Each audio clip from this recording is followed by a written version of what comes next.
নমস্কার সকলকে। আমি পবিত্র দাস, টেকনিক্যাল এক্সপার্ট। আজকে আবারও চলে এলাম মাছ চাষ বিষয়ক সম্পূর্ণ একটি নতুন ভিডিও নিয়ে।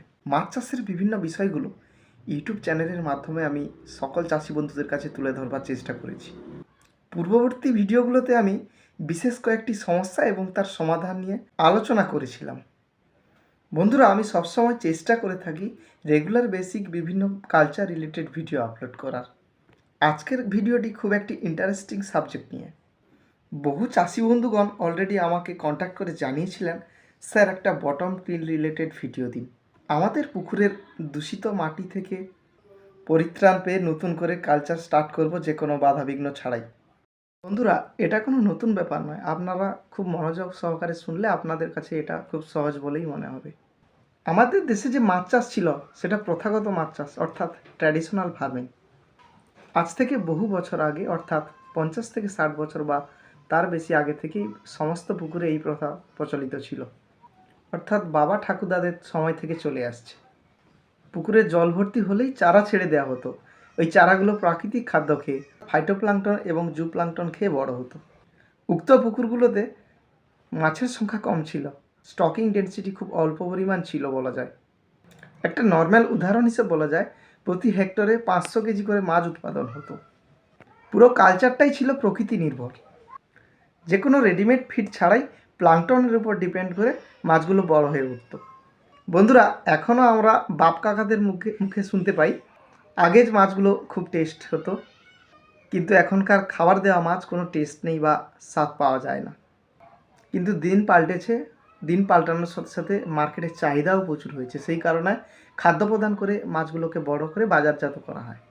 এক কথায় বলা যায় 1960 সালের পর থেকে প্রজনন প্রথা চালু হয়েছে, এবং এই প্রজনন প্রথার মাধ্যমে মাছের উৎপাদন দ্বিগুণ হারে বা তিনগুণ হারে বৃদ্ধি পেতে শুরু করলো।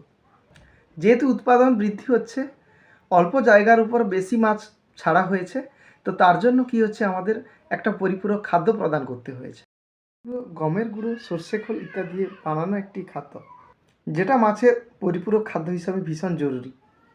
বন্ধুরা, পুকুরে তো প্রাকৃতিক খাদ্য থাকছেই, তার সাথে সাথে এক্সট্রা পরিমাণ খাদ্য প্রদান করার কথা। অত্যাধিক খাদ্য পরিমাণের কারণে পুকুরে ফিকেল জমা হলো, অর্থাৎ পায়খানা জমতে শুরু করলো।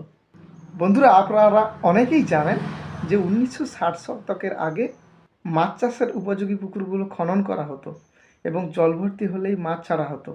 কিন্তু পর্যায়ক্রমে বছরের পর বছর যে পাক জমা হওয়ার ব্যাপারটা কিন্তু ছিল না।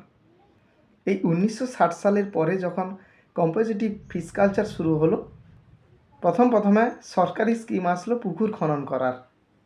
এর মানে হলো পুকুরের তলদেশ পরিষ্কার করে রাখতে হবে। বিজ্ঞানসম্মতভাবে বোঝানো হলো যে পুকুরে মাছ অথবা চিংড়ি চাষ করা হচ্ছে, সেই সমস্ত পুকুরে যেহেতু খাদ্য প্রদান প্রথা চলে এসছে, তো তার জন্য একই জায়গায় ওরা খাদ্য গ্রহণ করছে এবং তার সাথে সাথে পায়খানাও করছে। বন্ধুরা, বুঝতেই পেরেছেন যে যখন কালচারটি প্রাকৃতিক নিয়মে চলতো, তখন চারার স্টকিং ডেন্সিটি খুব কম থাকতো। তৈরি হওয়া স্ল্যাজগুলো অতটাও ক্ষতিকারক হয়ে উঠতো না। কালচার পুকুর থেকে কালো মাটি বের করা বা পাকওয়াশ করা, এক কথায় বলা যায় পুকুর সংস্করণ করা কোনো দরকারই ছিল না। যখন বেশি সংখ্যায় চারা ছাড়া হলো, বেশি পরিমাণ খাদ্য প্রদান করা হলো, তখন পুকুরে দূষিত কালো মাটি তৈরি হতে থাকলো। প্রাকৃতিক নিয়মে যেখানে 1000 থেকে 1500, সর্বোচ্চ 2000 মাছের চারা ছাড়া হতো, সে জায়গায় 7 থেকে 10,000 সংখ্যায় চারা ছাড়া হচ্ছে। গড়ে 10,000 চারা ছাড়ার সঙ্গে সঙ্গে যেখানে 500 কেজি বায়োমাস পাওয়া যেত, সে জায়গায় পাওয়া যাচ্ছে 5 টন। অর্থাৎ এক কথায় বলা যায় প্রোডাকশান বাড়লো প্রায় 10 গুণ। সেই জন্যই পাকওয়াশের প্রয়োজন হয়ে উঠল বলা যায়। অর্থাৎ পুকুরের বটম ক্লিন করা অতি আবশ্যিক হয়ে উঠল। অনেক ক্ষেত্রে বটম ট্রিটমেন্ট করে নেওয়া যেত, খুব ভালো করে শুকিয়ে নেওয়া হতো। এর ফলে বটম লেভেল পুরো ফেটে যেত বলা যায়। আবার অনেক সময় পাক অবস্থায় চুন প্রয়োগ করা হতো এবং তার উপর মই দিয়ে ঘেঁটে নেওয়া হতো। আবার নতুন করে মাছ ছাড়া হতো। ঠিক এভাবে প্রতি বছর চলতে থাকলো, অর্থাৎ প্রতিনিয়ত চলতেই থাকলো যে কালো মাটি সরিয়ে দেওয়া বছরের পর বছর। ঠিক এভাবেই বটম ক্লিন করা হতো এক সময়। কিন্তু বর্তমান দিনে দেখা যাচ্ছে বছরে 3 থেকে 4টা ক্রপ পর্যন্ত হয়ে যাচ্ছে। সেক্ষেত্রে প্রত্যেক ক্রপের পরেই বটম ক্লিন করতে হবে, কারণ চিংড়ি চাষ করতে গেলে বটম ক্লিন না থাকলে নানাবিধ রোগের প্রাদুর্ভাব ঘটবে, যার ফলে চিংড়ি চাষ ব্যাহত হবে। এক কথায় বলা যায় চিংড়ি চাষের ক্ষেত্রে বটম ক্লিন প্রসেসটা খুব সাড়া জাগানোভাবে হয়েছে। বন্ধুরা, পূর্ববর্তী চিংড়ি চাষ সম্পর্কে এক কথা বলাই যায়, আগে প্রত্যেক স্কোয়ার মিটারে 1 থেকে 2 পিস সংখ্যায় ছাড়া হতো। যখন সায়েন্টিফিকভাবে চিংড়ি চাষ হলো তখন প্রতি স্কোয়ার মিটারে 40 থেকে 50টা করে চারা মজুত করা হলো। বন্ধুরা, এভাবে কালচার করতে গেলে প্রতি ক্রপেই পাকওয়াশ করতে হবে বা বটম ক্লিন করার প্রয়োজন হবে বলে আমি মনে করি। ফ্রেন্ডস, আমি একটু আগে যে বললাম যে প্রতি 1000 স্কোয়ার মিটার জন্য 40 থেকে 50,000 ভেনামি চারা স্টকিং করা হতো। এক কথায় বলা যায় এটা হচ্ছে এভারেজ কালচার। এর বেশিও কোনো কোনো ক্ষেত্রে স্টকিং করা হয়ে থাকে। কোনো কোনো পুকুরে 70 থেকে 80,000 পর্যন্ত স্টকিং করা হয়ে থাকে 1000 স্কোয়ার মিটারের এরিয়াতে। এর ফলে কালচার পুকুরের বটম বারে বারে ক্লিন করার প্রয়োজন হবে বলে আমি মনে করছি। পূর্ববর্তী সময়ে আমরা কালচার করতে করতে একটা জিনিস শিখেছিলাম, যখন একটা ক্রপ পুরো কমপ্লিট হয়ে যাবে, অর্থাৎ একটা বছর চাষ করে কমপ্লিট হওয়ার পরে কালচার পুকুরের পাঁকটাকে ট্রিটমেন্ট করা, নচেত ওই কালচার পুকুরের পাঁকটাকে পাকওয়াশ পদ্ধতির মাধ্যমে বাইরে বের করে দেওয়া। যেহেতু স্টকিং বেশি পরিমাণ করা হয়েছে, তার দরুন কালচার পুকুরে খাদ্য প্রদান খুব বেশি পরিমাণে করতে হচ্ছে। এই অত্যাধিক পরিমাণ স্লজ মেনটেন করার জন্য কালচার পুকুরের মাঝখানে টয়লেট সিস্টেম করা হয়েছে।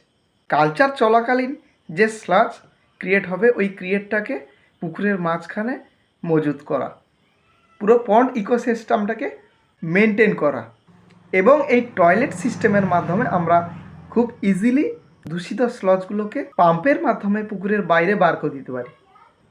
এর ফলে অল্প পরিমাণ জায়গাতে অধিক পরিমাণ স্টকিং ডেন্সিটি করে বায়োমাস উৎপাদন করা যাচ্ছে। বটম ক্লিন পর্যায়ে এই টয়লেট করার পরবর্তী কিন্তু আমরা থেমে যাইনি। টয়লেট ক্রিয়েশন ছাড়াও আমরা কিভাবে ইজিলি বটম ক্লিন করেছি তার জন্য বিভিন্ন রকমের গবেষণা চালু হয়ে গেছিল। উক্ত গবেষণার ফলে বিভিন্ন রকমের আধুনিক পদ্ধতি এসছে। বন্ধুরা, এই টয়লেট ক্রিয়েশন সম্পর্কে আমি বিশদভাবে আলোচনা করছি। সাপোজ আপনার পুকুরটা চারকোনা আকারের, ওই পুকুরের এক কোণ থেকে অপোজিট কোণ অর্থাৎ কোনাকুনি দুটো দাগ করলেন, দুটো দাগ যেখানে মিলিত হবে ওইখানেই টয়লেট ক্রিয়েশন করবেন, এবং এই টয়লেটের ব্যাস হবে পুকুরের যে প্রস্থ রয়েছে তার অর্ধেক। বন্ধুরা, এও বলে রাখি, পন্ড টয়লেট সবসময় বৃত্তাকার আকৃতির করার চেষ্টা করবেন। আমরা প্রায় সায়েন্টিফিকভাবে সকলে চাষ করছি, অর্থাৎ আমাদের কালচার পুকুরে এরিয়েটার রয়েছে। এক বা একাধিক এরিয়েটারের সাহায্যে পুরো পুকুরের জল কিন্তু সার্কেল আকারে ঘুরে চলেছে। এই সার্কেল আকারে ঘুরে চলার জন্য কালচার পুকুরে খাদ্য প্রদানের ফলে মাছ থেকে তৈরি হওয়া স্লজগুলো খুব সহজেই কালচার পুকুরের মাঝখানে চলে যাচ্ছে, অর্থাৎ পন্ড টয়লেট জোনে প্রবেশ করছে, এবং এটাকে আমরা স্লজ পাম্পের সাহায্যে বাইরে বের করে দিতে পারি খুব সহজেই। এই পদ্ধতি অবলম্বন করে আমরা পুকুরের বটম ক্লিন করতে পারি। এ তো আলোচনা করলাম কালচার পুকুরের টয়লেট ক্রিয়েট করে ইজিলি স্লজ রিমুভ করা, যার ফলে আমরা প্রত্যেকটি পুকুরে একাধিকবার ক্রপ করতে পারবো এবং উক্ত পুকুরের স্বাভাবিকের থেকেও বেশি পরিমাণ ঘনত্বের সাদা মাছ এবং চিংড়ি তৈরি করতে পারবো। এর মধ্যে আবার অনেকে ভাবছেন কালচার চলাকালীন বারে বারে টয়লেট থেকে স্লজ বের করা সম্ভব নয়, কারণ পুকুর ঘাঁটাঘাঁটি করতে গেলে পুকুরের প্লাঙ্কটন ক্রাশ হয়ে নানাবিধ সমস্যার সৃষ্টি হতে পারে। হ্যাঁ বন্ধুরা, আপনারা ঠিকই শুনেছেন। আর একবার প্লাঙ্কটন ক্রাশ হলে অতি ঘনত্বযুক্ত পুকুরগুলোকে মেনটেন করা খুবই কষ্টকর হয়।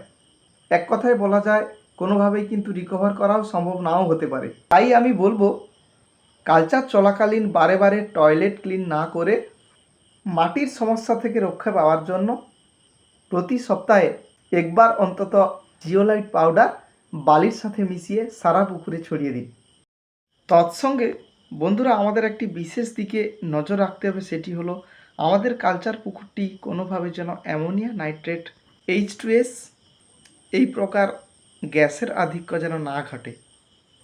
সবসময় আমাদের টেস্ট কিটের সাহায্যে টেস্ট করতে হবে এবং কালচার পুকুরটাকে টক্সিক গ্যাস ফ্রি রাখতে হবে। যাতে গ্যাস লোড না হয়ে থাকে তার জন্য সুস্থিতভাবে ফিডিং করতে হবে, অর্থাৎ সঠিকভাবে চেক ট্রে মেনটেন করতে হবে। খাদ্য প্রদানের ঘাটতি থাকলেই এই সমস্যা এসে থাকে। ফ্রেন্ডস, আরও একটি বিশেষ দিক হচ্ছে কালচার পুকুরে অক্সিজেন লেভেলটাকে ঠিকঠাক করে মেনটেন করতে হবে। বন্ধুরা, আমরা জানি যে ডিসলভড অক্সিজেন প্রায় 5 থেকে 6 ppm মেনটেন করলে কালচার পুকুরের চিংড়ি কিংবা মাছগুলো সঠিকভাবে বিচরণ করে এবং সুস্থিতভাবে বেঁচে থাকতে পারে কোনো রকম অক্সিজেনের ঘাটতি ছাড়াই। বন্ধুরা, আমাদের মধ্যে একটি ধারণা আছে কি এছাড়া আমরা কালচার পুকুরের বটম সমস্যা থেকে কীভাবে মুক্তি পাবো। তো বলে রাখি, প্রথমত এক্সপার্ট টেকনিশিয়ান দিয়ে পুকুরের বটম চেক করবেন। পুকুরের কালো মাটি তুলে আপনার কালচার এক্সপার্টকে দেখাবেন এবং তাৎক্ষণিক পরিস্থিতি পর্যালোচনা করে স্ট্রং কোয়ালিটির সয়েল প্রোবায়োটিক অ্যাপ্লাই করবেন সপ্তাহে একবার।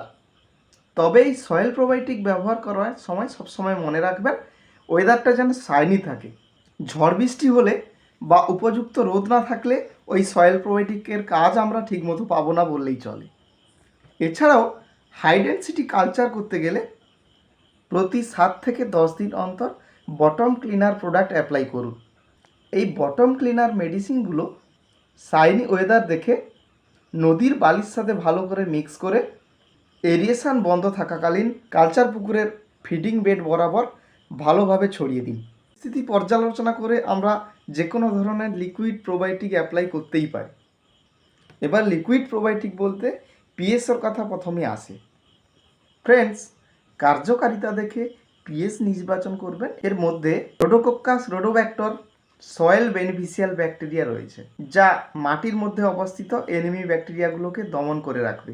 এই পিএস আপনি বালির সাথে খুব ভালো করে মিক্স করে এরিয়েশন বন্ধ থাকাকালীন অ্যাপ্লাই করলেন। কালচার চলাকালীন এই পিএস সপ্তাহে একবার ইউজ করলে দারুণ ফল পাওয়া যায়, অর্থাৎ বটম সমস্যা থেকে অনেকাংশেই মুক্তি পাওয়া যায়। বন্ধুরা, এই ছিল আজকের আলোচনা।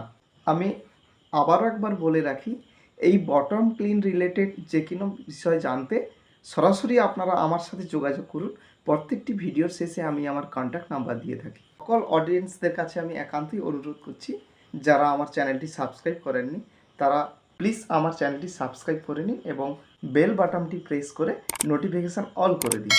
কারণ এই নোটিফিকেশান অন থাকলে আমার আপলোড করা যে কোনো কন্টেন্ট সরাসরি আপনার কাছে সহজেই পৌঁছে যেতে পারবে। আর অসংখ্য ধন্যবাদ জানাবো আমার সকল সাবস্ক্রাইবারদের, যিনারা রীতিমতো আমাকে সাপোর্ট করে চলেছেন এবং ভালোবাসা দিয়েছেন। আমার আপলোড করা ভিডিওগুলো আপনাদের কেমন লাগে আপনারা কমেন্ট করে জানাবেন। আমি আবারও ব্যাক করব অ্যাকোয়াকালচার রিলেটেড বিভিন্ন ইন্টারেস্টিং টপিক নিয়ে। বন্ধুরা, আজকের মতো এখানেই বিদায় নিলাম। আপনারা সকলেই খুব ভালো থাকুন এবং সকল ভিউয়ার্সদের অসংখ্য ধন্যবাদ জানাবো এতক্ষণ ধরে আমার ভিডিও দেখার জন্য। আপনাদের কাছে আমার একান্তই অনুরোধ, আপনারা নিজেরা কালচার শিখে নিজেদের কালচার নিজেরাই করুন। Thank you, all the best, with love, Pabitra Das technical expert.